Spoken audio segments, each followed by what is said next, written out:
Living a spiritual life isn't something separate from your everyday life. In fact, your spiritual life and your worldly life are one and the same. They're just different aspects of the same life. If you try to split them up, you're missing the point. Everything you do in your worldly life affects your spiritual well-being and vice versa. So it's important to understand that both are connected and contribute to your overall experience. Now, when it comes to your inner world, your thoughts, your feelings, your energy, it's like your home. You have to take care of it. If you don't clean your house, it gets dirty. If you don't take out the trash, it starts to stink, and bugs might come in. The same thing happens with your inner self. If you don't work on yourself, if you don't keep things in order inside, then things start to get messy. If you're not paying attention, your thoughts and emotions can become chaotic. If your mind is cluttered with negative thoughts, you'll feel bad inside. On the other hand, if you focus on positive things and take care of your mental and emotional health, you'll feel better. It's your responsibility to take care of your inner world, just like it's your responsibility to keep your home clean. If you neglect your inner self, the default state is going to be negative. Energy tends to sink to its lowest point if you do nothing about it. That low point often feels like depression, where you don't have energy, enthusiasm, or love for life. You might feel like you're just going through the motions and nothing excites you. That's what happens when you don't put in the effort to work on yourself. It's like driving a car. You have to steer it or you'll crash. If you just let go of the wheel, you're heading for trouble. The same is true for your inner life. You have to stay engaged and aware of what's going on inside. We often forget that we actually live inside ourselves, not outside. Your thoughts, your feelings, your heart, your energy, all of that is happening inside you.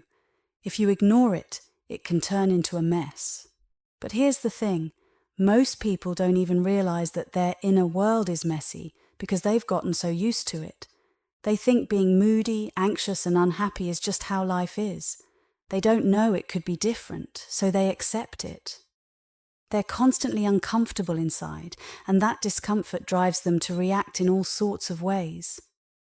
When your inner world is a mess, and you're not aware of it, you start blaming the outside world for how you feel.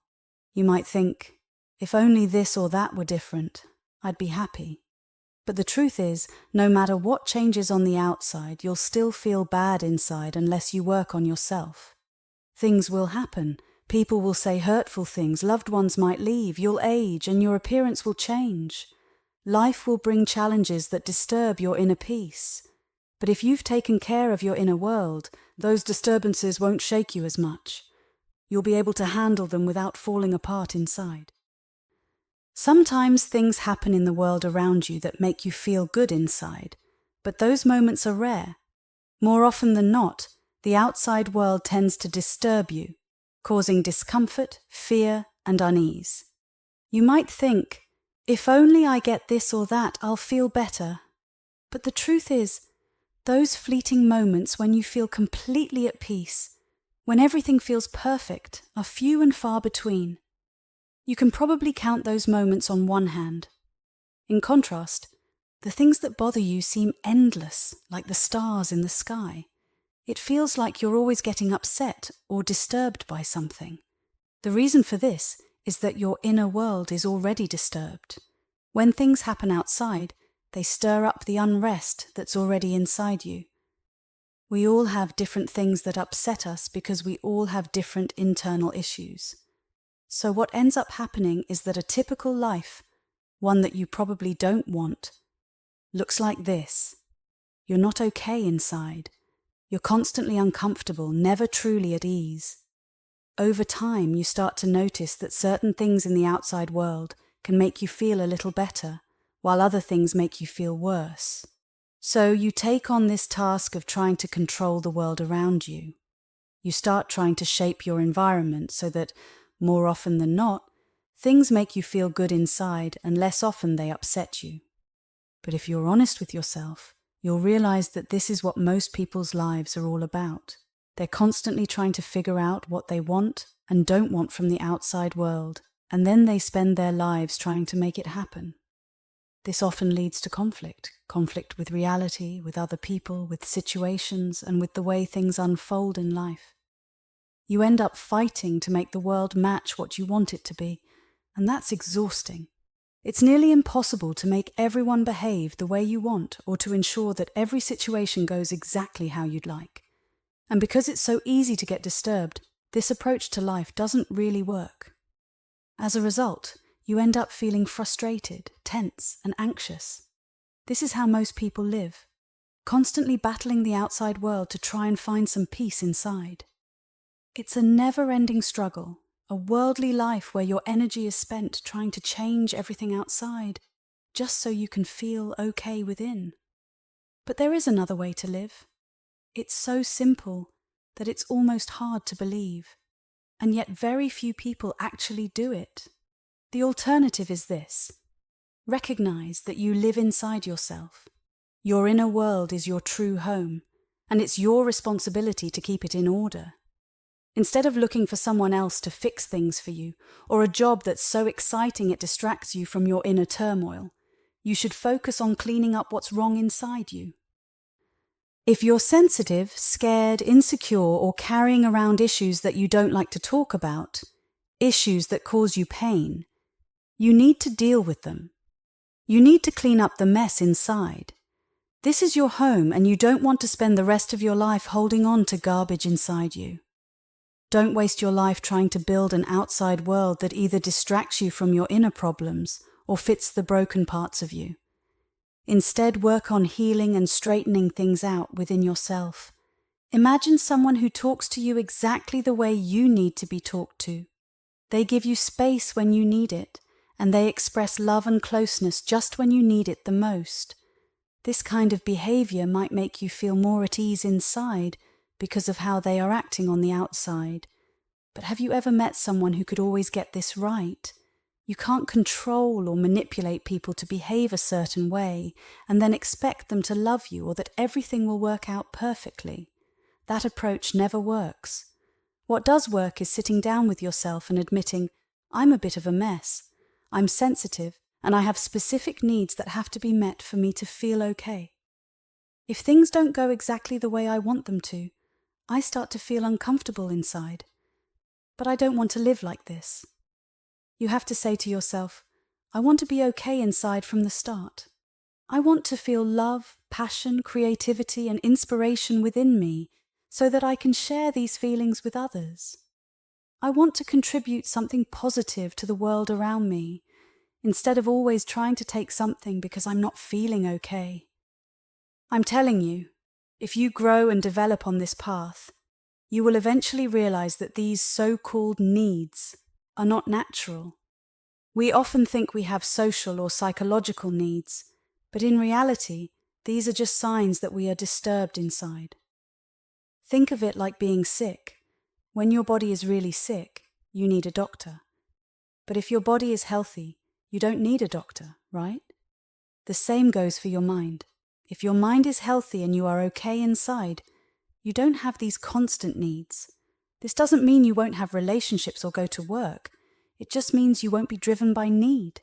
Instead, you'll be motivated by love, joy, and the desire to express the beauty and passion within you.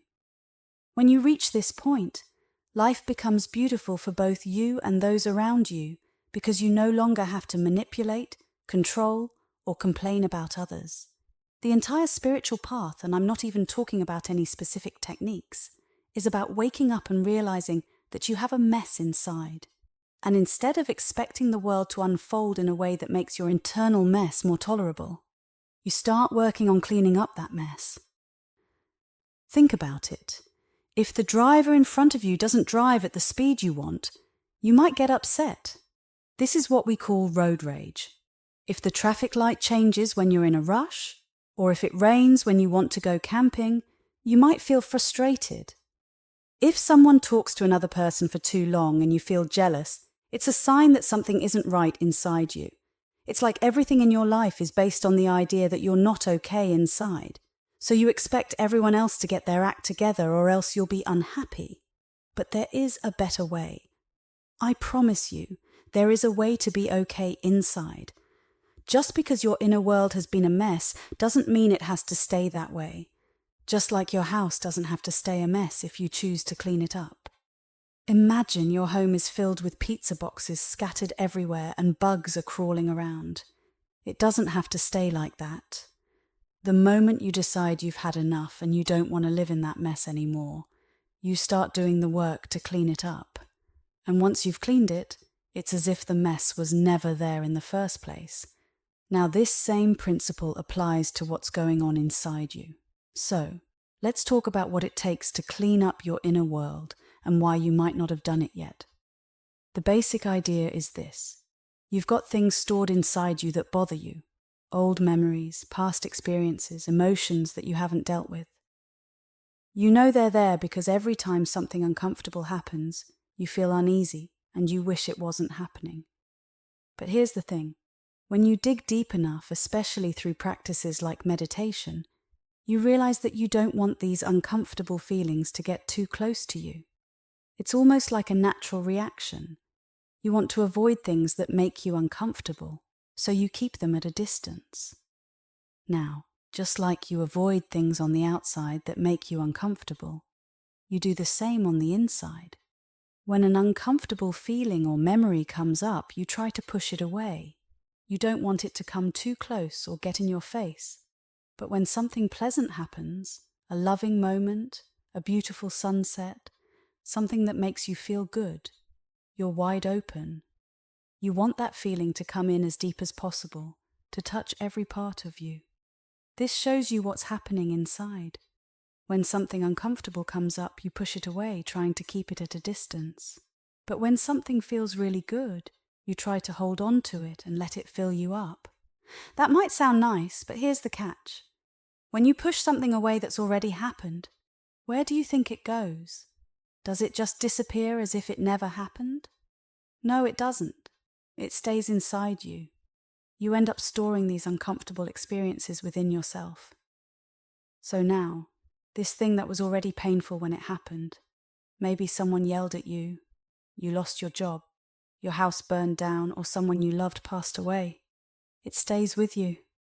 There's no doubt that difficult things happen in life, but being spiritual doesn't mean avoiding these experiences or pretending they don't affect you. Being spiritual means allowing these experiences to happen, feeling the discomfort, and fully experiencing it. You let it in, learn from it, and grow from it.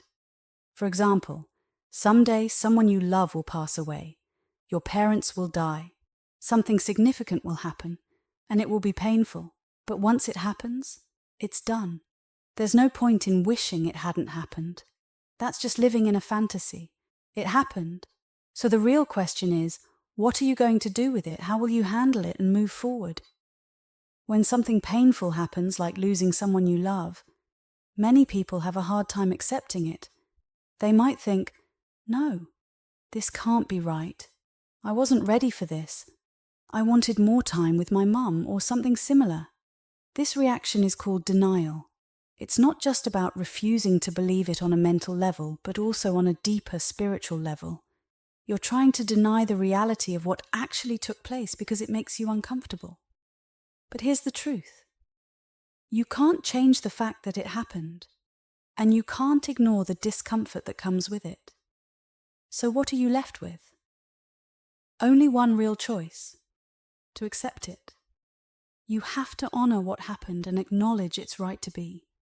This doesn't mean you pretend it doesn't hurt, or that you try to make yourself feel comfortable with it. Instead, you recognize the discomfort and choose to learn from it. You allow yourself to grow as a person because of the experience. Yes, it's painful, but that pain can teach you something valuable. You're not seeking comfort, you're seeking growth. Think of it like working out. When you exercise, there's a point where it starts to hurt. Your muscles burn and you feel the strain. A good coach knows that to build strength, you need to push through that discomfort. Not too much, but just enough to make your muscles stronger. That's where the saying, no pain, no gain, comes from. It's the same process inside you. If you had your way, you'd probably choose to stay in your comfort zone. You'd create a little life for yourself where everything is just the way you like it. No surprises, no challenges, nothing to push you out of your safe space. But the problem with that is you'd never grow. There's no growth in staying where you're already comfortable. Growth happens when you face situations that are uncomfortable. When these events unfold, they challenge you, and you have to learn how to deal with them. The key is learning to be okay with discomfort. When something doesn't feel right, it's a sign that you're not yet able to handle that situation smoothly. Your soul, your consciousness, hasn't evolved enough to be comfortable with it yet. But instead of running away, you embrace it. You say to yourself, life is going to throw different things at me.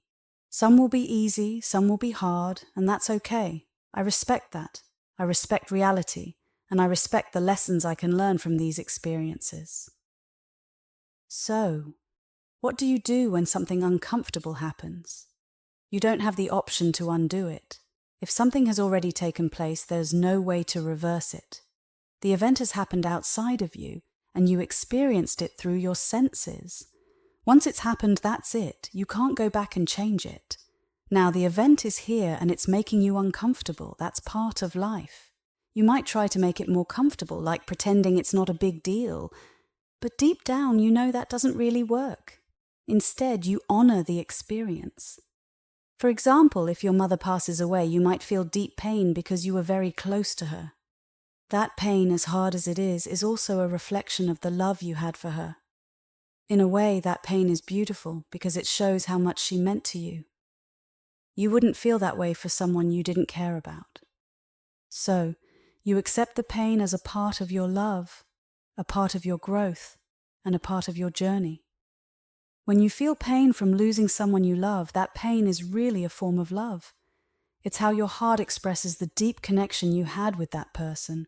So instead of shutting down or trying to avoid these difficult feelings, you learn to be open and accepting of life as it comes to you. You understand that you can't change what's already happened, and sometimes life brings discomfort. It's not always easy or pleasant, but you start to realize that your goal is to become comfortable with all the experiences life brings, whether they feel good or bad. This process of becoming comfortable with reality, no matter what it looks like, is called working on yourself. Instead of getting upset or angry when life doesn't go your way, or when things happen that you don't like, you begin to honor and accept what is. You respect reality, and you learn how to grow as a person so that whatever happens in life can find a place within you. Unfortunately, most of us don't naturally do this. Instead, when something uncomfortable happens, we tend to push it away. We don't want to experience it, so we try to avoid it. But when we do that, we don't let the experience move through us and complete itself. Instead, we store it inside and it stays there, unfinished and unresolved. Over time, all these unresolved experiences pile up inside you like junk. It's like leaving pizza boxes all over your house without ever cleaning up. Eventually, that junk starts to affect your life. Those old, unresolved issues start to come up in different ways. Maybe someone says something that triggers a memory, or you see something that reminds you of a past hurt.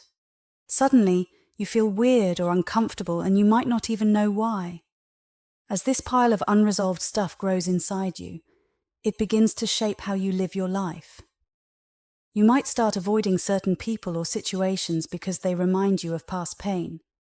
For example, maybe you had a bad relationship with someone named George, and now you avoid relationships altogether.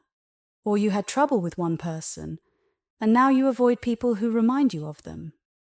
Over time, your world becomes smaller and smaller as you try to protect yourself from anything that might trigger those old hurts.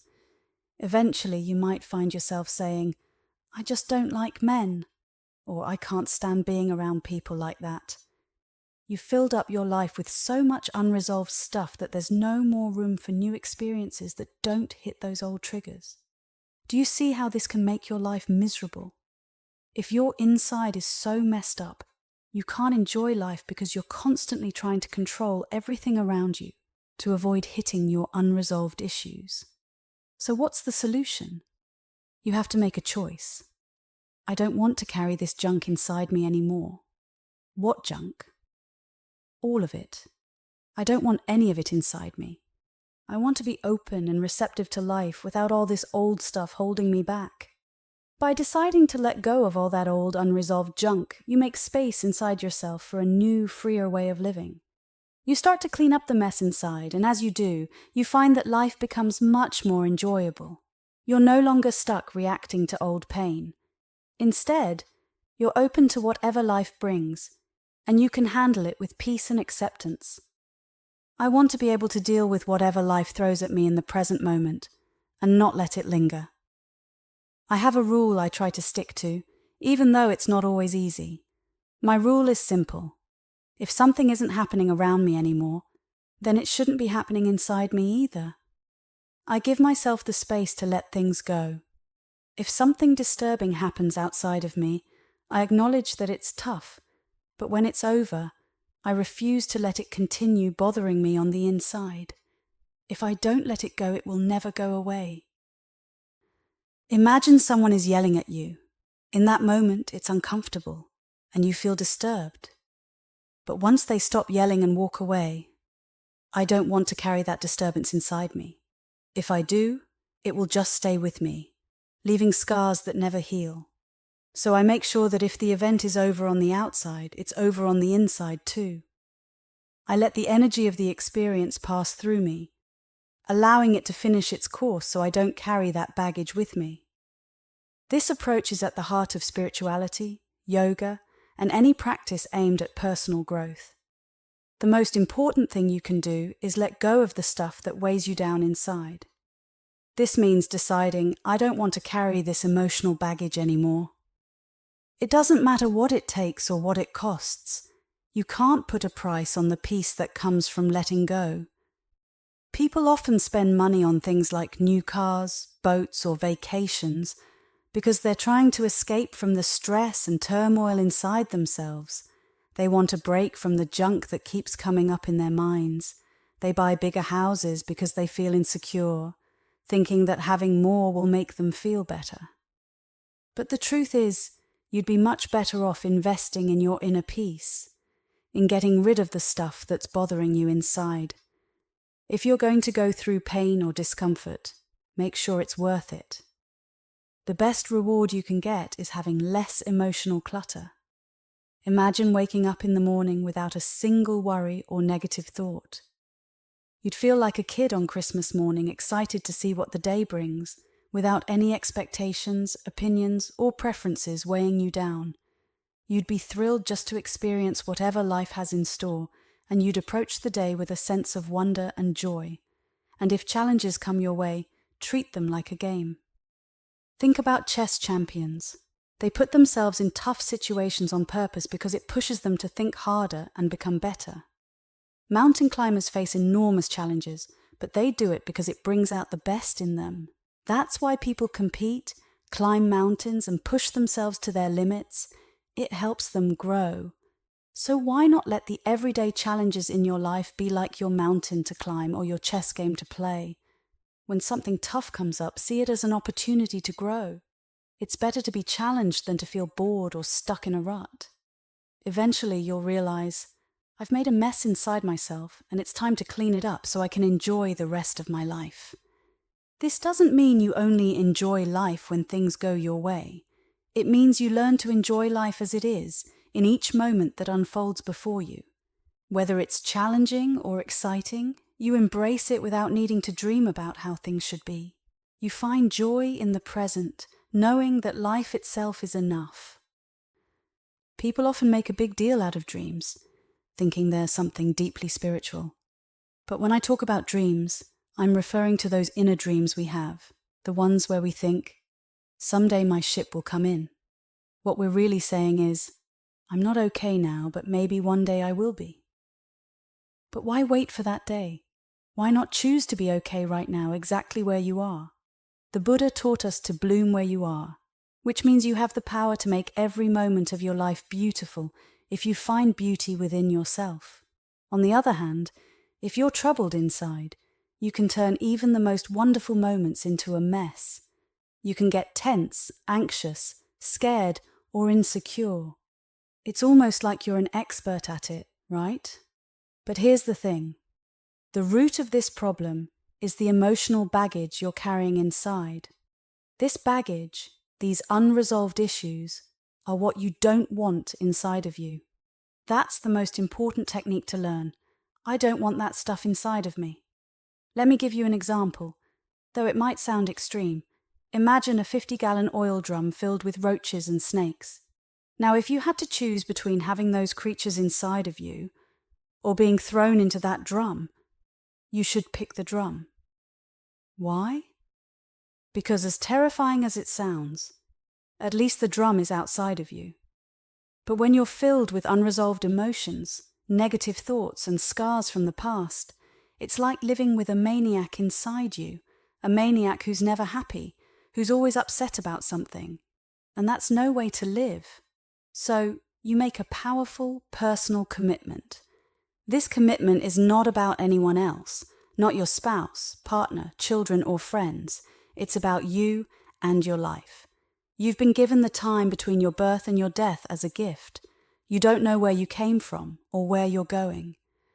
But you do know that this time is yours. Do you really want to spend it being scared, anxious, or overwhelmed? Do you want to live so messed up inside that you constantly try to control the world around you just to feel okay? Or maybe you're looking for someone else to make life tolerable. No, that's not the answer. Instead, you take charge of your life. You decide, I'm not going to let this stuff stay inside of me anymore. This is my life, and it's my job to clean up the mess I've made inside. You resolve to live a great life, which might not sound like a typical spiritual life, but in reality, it's the highest form of spirituality. You make a vow to yourself, and you remind yourself of it every morning and every evening. First, I'm not going to add any more emotional clutter inside of me. From now on, if something happens in my life that makes me uncomfortable, I will make sure to let it go. It's that simple. By letting go of what doesn't serve you, you open up space inside for peace, joy, and true spiritual growth. You have to make a deep commitment to yourself. I'm not going to let this stay inside of me. You say similar things about other areas of your life. For instance, when you love someone, you go to great lengths to be with them, right? Or when you want to go on a vacation, you work extra hours, you save up money, and do whatever it takes to make that trip happen. But what do you really gain from that? You might get a week of enjoyment, but then you're right back where you started. Instead, focus on doing something that really matters, something that will last. Don't let all that negativity build up inside of you. Start by making a commitment to yourself that you won't allow new negativity to settle within you. But don't begin with the old, deeply ingrained issues. They're too hard to tackle right away. Start with the new things that are happening in your life right now. For example, if it rains when you had plans to go camping, tell yourself, I can handle that. If someone is driving slowly in front of you when you're in a hurry, remind yourself, I can handle that. If you wanted to wear a specific outfit, but a friend says they're going to wear the same thing to a party, just say to yourself, okay, I can handle that. Now, what about bigger, more traumatic events? Imagine you're getting ready for your senior prom, and suddenly a zit appears on your face. It's such a tiny thing, but it feels like a huge deal, right? But remember, you're living on a planet that's spinning through space, and in the grand scheme of things, this little imperfection is just a tiny blip. You have to learn to say, I can handle it. Because if you don't, you're essentially telling yourself, I can't handle it. And that attitude can end up ruining your life. You might carry that insecurity with you for years, all because of one small thing that happened in high school. Don't let that happen. You need to make a decision within yourself. I'm going to find a way to let things pass through me. They might be uncomfortable, they might bother me, but I'm not going to let them stay inside of me. That's the first promise you make to yourself. But then comes the question, how do I do that? Many people might say, I don't know how to do that. And I understand, if you knew how to do it, you would have done it by now. But that's where learning comes in. Think about it. You didn't know how to do calculus when you first started school. You didn't know how to play tennis the first time you picked up a racket. You didn't know how to play the piano the first time you sat down at one. But you didn't just give up and say, I can't play the piano because I don't know how. No, you understood that you were there to learn. The same applies here. You need to learn how to let go of things, how to not let them stay inside you. And don't tell yourself, I'm not capable of doing this. Yes, you are. If you weren't capable, you wouldn't have made it this far in life. Being human means you have the ability to do this. It's like walking into a house that's cluttered with pizza boxes and junk everywhere. You wouldn't say, I don't know how to clean this up. Of course, you know how to clean it up. The issue is that you might not want to do it, but that's a different story. The point is, you have the capability. It's natural and instinctual. You just need to make the commitment to learn how to clear out the clutter inside yourself, just as you would clean up your home. Imagine you're driving, and someone in front of you is going 10 miles an hour slower than the speed limit. You're in a rush, so naturally you start to feel frustrated. But here's the question. Is your frustration helping you in any way? Is it making the person in front of you drive faster? Is it magically making them move out of your way? The answer is no. Your frustration isn't doing anything useful. In fact, it's making your day worse for no reason at all. This is what we call irrational behavior. When you let something outside of your control ruin your mood or your day. Let's think about it logically. If you look at the situation and ask, what's the cost and what's the benefit? You'll find that getting upset has a 100% cost because it ruins your peace of mind, and 0 benefits. It doesn't change the situation, so why do it? If you can't pass the slow driver, you have 2 choices. You can either let it ruin your day, or you can choose to relax and maybe even enjoy the slower pace for a bit. The alternative, getting all worked up, just messes up your life for absolutely no gain. This is the key point. The slow driver isn't really the problem. The real issue is how you're reacting to it. The driver is just driving, doing their thing. But you're the one who's choosing to get upset. These are 2 separate events. What's happening outside and how you're reacting inside. They're not connected unless you make them connected. So the best advice is to stop making them connected. When I say that you're capable of handling it, some people might say, I can't do that. But yes, you can. You can learn. If you don't understand how, you can learn. You're the one creating the frustration, so you can also stop creating it.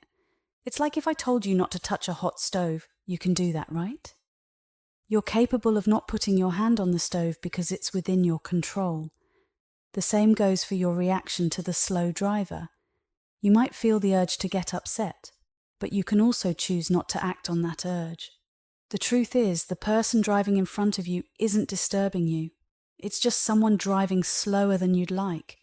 The disturbance is something you're creating in your mind. You have to make an effort to get upset. You have to tell yourself things like, why aren't they driving faster? They should be in the other lane. But these thoughts are optional. You don't have to think them. You can just let the situation be what it is without adding the extra layer of frustration. So next time, when you feel that irritation rising, remind yourself that it's something you're doing, and you can just as easily not do it. So here's the deal. When you start noticing that you've got this habit of making things harder for yourself, that's when these techniques come into play. I don't want you making life difficult for yourself. This isn't about trying to get closer to God or going on some deep spiritual journey. It's not about awakening your kundalini, though those things might happen naturally as a side effect. But really, let's be honest, this is about asking yourself, why would you want to mess up your own life? Isn't it bad enough when someone else does it to you? Why would you go out of your way to make things worse for yourself? It doesn't make any sense, right? So just don't do that.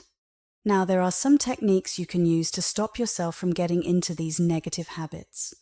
Take affirmations, for example. Let's say you're driving and you catch yourself starting to feel annoyed because of how the person in front of you is driving. Good job noticing that. Now, before your mind runs off in a negative direction, take control of it. You've got the power to do that. Tell your mind to count to 10 right there in your head. Just do it and say to yourself, I'm in charge. The issue is, most of the time, you're not actively using your mind, so it just goes off on its own, doesn't it? You're not telling it to get upset about the driver in front of you. It's doing that on autopilot. But when you see it starting to go down that road, use an affirmation instead. Say something like, oh wow, I really love how this person is driving right now. You've got to catch your mind and redirect it. Tell yourself, I want to drive the way I want to drive, and they can drive how they want to drive. I don't want anyone telling me how to drive, so I won't tell them how to drive either. But the moment you take your hands off the wheel, who knows where you'll end up? That's what it's like inside your head. If you're not steering your thoughts, they'll go wherever they want, and that's usually not somewhere good. Affirmations are one way to keep your hands on the wheel. Another way is through meditation. If you meditate, you've probably learned to follow your breath, which is a really good practice. And you can do this while driving too. Let's say you're not into affirmations. Maybe you're driving slower than usual because the person in front of you is driving under the speed limit. Normally, you'd be speeding along, but now you've got all this extra time because you're driving so slowly and safely. Instead of letting that frustrate you, use that time to watch your breath. Just focus on your breathing, instead of letting that time go to waste by getting upset. Use it to do something positive. And honestly, who's stopping you from doing this? No one. That's the funny part. There's no one in there but you. You can do whatever you want with your thoughts. And don't think this is a small thing. This can really change your life. By the time the person in front of you finally turns off, if you even notice, you'll have had a nice peaceful drive. You'll be in a good mood and ready to face the day. But if you let yourself get all worked up, you'll arrive at work already stressed out. Then, when you get there, you'll spend the whole day telling everyone about the terrible driver who ruined your morning. You'll keep that negative energy going all day, and then you'll bring it home to your partner or family. So, which is better? I'm asking you to think about this in a clear, logical way. Look at how you're living inside your own mind and decide if it's really worth it. Don't think of this as something spiritual. Think of it as something completely logical. It's just a rational thing to do. You already do it with your food, right? Before you eat, you take a look at your food and decide if it's safe to eat. You might really like how something looks or smells, but if you think it might make you sick, you're careful about how much you eat, or you might not eat it at all. You're making a rational decision. But when it comes to your thoughts, most people don't make rational decisions at all.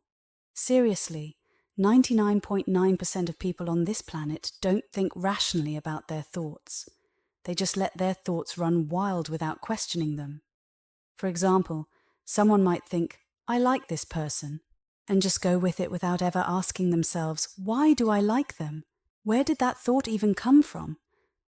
So you've got to start working on yourself. I call this working with yourself, and it's a really beautiful thing to do. It's something you should be doing every single moment of your life, especially when something's bothering you.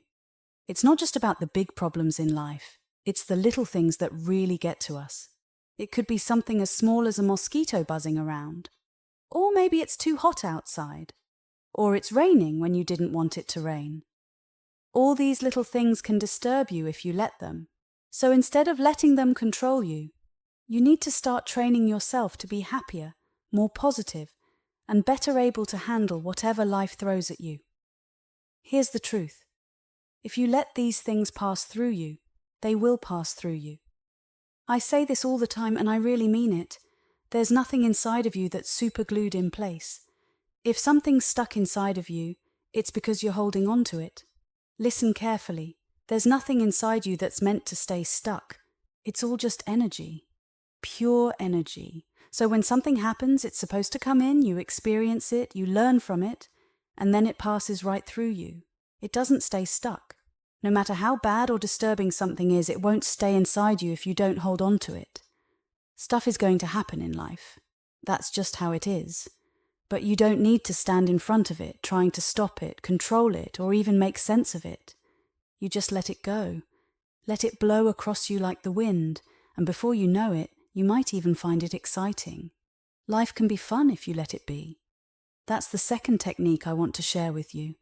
The first technique was about staying positive, using affirmations, and focusing on positive thinking, which is great. But this second technique goes a step deeper.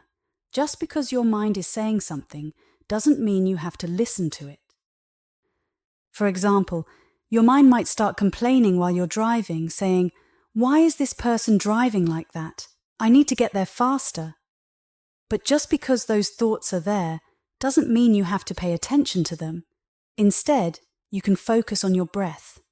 Your consciousness, where you put your attention, is where you really live. If you focus on something other than your anxious, nagging thoughts, you'll find that your mind starts to quiet down.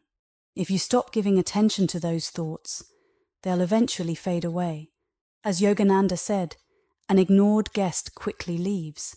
So that's your second technique. Don't give those negative thoughts the attention they're craving, and they'll soon quiet down. Now there's a third technique, which is actually the highest and most powerful one, but it's something you need to work your way up to. It's all about noticing what's happening inside your mind. When your mind starts to get disturbed, you simply notice it. You might think, "Oh, there goes my mind again, getting all upset." But instead of trying to force your mind to calm down, just relax. And by relax, I mean you, the one who's noticing the disturbed mind, should relax. You see, you're in there, noticing that your mind is disturbed. How do you even know that your mind is upset or complaining about the person in front of you? Because you're in there, and you can see it happening. So instead of getting caught up in what your mind is doing, just relax back into the place from where you're noticing it. This means you're focusing on the part of yourself that's aware of the disturbance, not on the disturbance itself. This is like meditating on your true self, the part of you that's always there, quietly noticing everything. This is the highest technique you can ever use. Once you learn how to do this, you'll realize that no matter what's happening around you, you don't have to get involved in it. You can just relax and let go. When you do this, you're giving everything plenty of space to move through you. The only thing that ever gets in the way is you. Your resistance, your need to control things. That's what's blocking the flow. Imagine a dam blocking a river. If you take down that dam, the river will naturally flow the way it's supposed to. You are like that dam. Get out of the way, stop resisting, and just relax and release. When you do this, the energies, emotions, or thoughts that come up will pass right through you. They won't leave any scars. They'll just be there for a moment and then gone the next. Instead of trying to control or manipulate the world around you to fit your needs, you're letting go of your need to control. You're letting go of yourself. And here's what happens, and it's a very natural process. As you start to let go of the little things that happen every day, the small annoyances like the car in front of you driving too slowly or the rain when you didn't want it, something interesting starts to happen. The old stuff, the deeper issues you've been holding on to for years, will start to come up. Why? Because you're no longer pushing new stuff down on top of it. When you stop shoving new things down, the old things will naturally rise to the surface. This might happen when you're sleeping, or when you're just going about your day. You might think you're doing fine, and then suddenly, these old feelings or thoughts start coming up. That's good. That's exactly what's supposed to happen.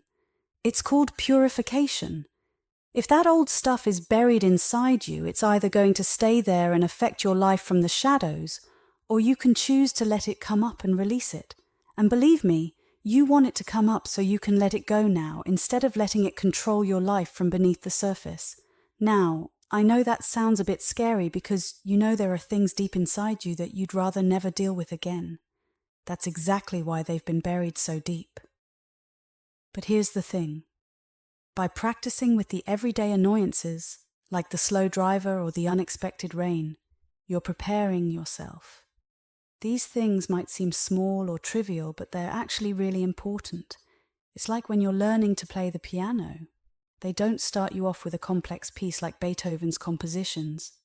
Instead, they give you simple scales to practice. At first, you might think, what do these scales have to do with playing beautiful music?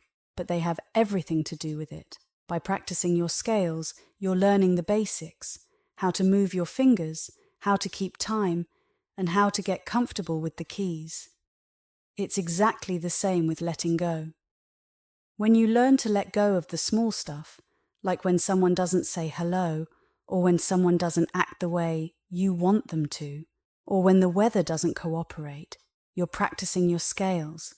You're getting the basics down, so that when the bigger, deeper stuff starts to come up, you'll be ready. I want you to really think about this. There is nothing too small or too big that isn't worth letting go of. Whether it's the tiniest thing or something huge, if you feel resistance inside, that's your cue to learn how to relax behind that resistance and let it go. Just like learning your scales on a piano, where you start with the basics, learning these techniques of relaxing, releasing, and surrendering is crucial. Once you've mastered the basics with the small stuff, you'll be ready to handle the bigger challenges. When something bigger comes up, what do? You do the exact same thing. Relax and release. But it's normal to feel unsure or think, I don't know how to deal with something this big. Of course, you might not know how yet because you haven't practiced with something that big before. Just like you don't automatically know how to play a complex piece of music like Beethoven, just because you've learned your scales. Dealing with bigger emotional or mental challenges takes practice too. But because you've got the basics down, you're ready to give it a try. When a big challenge arises, don't panic. Instead, welcome it. That's right. Welcome the disturbances that come up inside you. Why? Because the alternative is to hold on to them, and you don't want that. You don't want all that negativity staying inside you. What you really want inside is beauty, love, enthusiasm, excitement, passion, and inspiration, right? But you can't have those wonderful feelings if your heart and mind are already full of negativity. If everything inside you is full of emotional poison, you need to be willing to let it go. So you start to change your attitude about the challenges that come your way. When something difficult comes up, instead of resisting it, you relax and release. At first, you'll face a few big challenges, but you'll get better at handling them, and that's all it takes. You'll find that as you continue to let go, something amazing happens. You start to free up all the energy you are using to keep those negative feelings and thoughts buried. This energy, which was once tied up in fighting against negative emotions and trying to control everything around you, is now liberated. And when that energy is freed, it naturally starts to rise. I'm telling you, this energy literally begins to flow upwards inside of you. It's not just a metaphor, it's a real physical feeling. You'll feel waves of love, joy, and life force, sometimes called Shakti or Chi, rushing up through your being. This energy lifts your heart, just like when you fall in love, but the difference is, there's no one outside of you causing this feeling. It's coming from within. You might find yourself smiling all the time just because of how good you feel inside. Your whole life starts to change.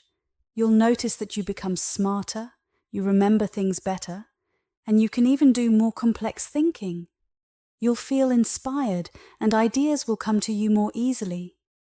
All this happens because the energy you once used to fight against the negative stuff is now free to flow upwards, bringing positive changes to your whole life. As this energy rises, it opens up all your energy centers, sometimes called chakras.